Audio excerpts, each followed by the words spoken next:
I give way to the honourable gentleman. There is no doubt that the Prime Minister has in many ways achieved substantial success for the economy.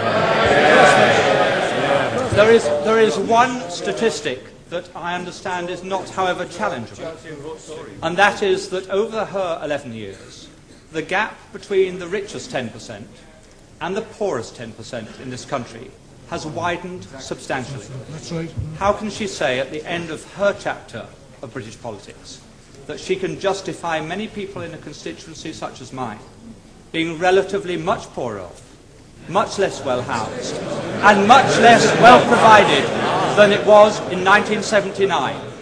Surely she accepts that is not a record that she or any Prime Minister can be proud of. Mr. Speaker, all levels of income are better off than they were in 1979.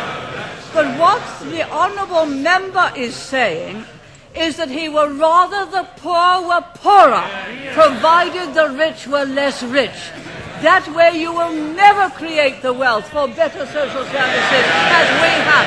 And what a policy! Yes, he would rather have the poor poorer, provided the rich were less rich. That is a Liberal policy. Yes, it came out, he didn't intend it to, but he did. I give way to the honourable gentleman. I'm extremely grateful. The Prime Minister is aware that I detest every single one of her domestic policies, and I've never hid that. And I think that the honourable gentleman knows that I have the same contempt for his socialist policies as the people of East Europe who have experienced it have it for theirs. I think I must have hit the right nail on the head when I pointed out that the logic of those policies are they'd rather have the poor poorer. Once they start to talk about the gap, they'd rather the gap was that.